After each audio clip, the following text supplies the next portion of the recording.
పరిశుద్ధ గ్రంథం నుండి ఇర్మియా గ్రంథము 39వ అధ్యాయం 18వ వచనంలో, నీవు నన్ను నమ్ముకుని ఇంటివి కనుక నిశ్చయముగా నేను నిన్ను తప్పించేదను అనేసి దేవుని వాక్యము సెలవిస్తున్నది. ప్రియులారా, మనము దేవుని ఎడల నమ్మకం కలిగి ఉన్నప్పుడు దేవుడు మనల్ని ప్రమాదాల నుండి తప్పించే దేవుడు, రక్షించే దేవుడు, మరణం నుండి కాపాడే గొప్ప దేవుడు, కరువు నుండి కాపాడే గొప్ప దేవుడు, శ్రమలలో నుండి మనల్ని కాపాడే గొప్ప దేవుడు. కనుక మనము క్రీస్తు ప్రేమ ఎడల నమ్మకం కలిగి ఉండాలి.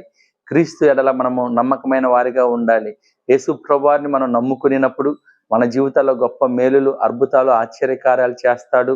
మనల్ని అపవాది బారి నుండి తప్పిస్తాడు. లోకంలో సమస్యల నుండి మనల్ని తప్పిస్తాడు.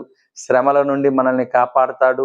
శ్రమలలో మనల్ని తోడుగా ఉండి ముందుకు నడిపించి మనల్ని ధైర్యపరుస్తాడు. కనుక నీవు నేను మనం అందరం కూడా ఈ లోకంలో ఉన్న ప్రమాదములలో నుండి తప్పించబడాలి అంటే క్రీస్తు ప్రభు ఎడల నమ్మకం కలిగి జీవించి అనిచ్చే ఆశీర్వాదములు మనము, మన కుటుంబం, మన బిడ్డలు, మన సంఘం పొందుకోవాలని తెలియజేయచ్చు.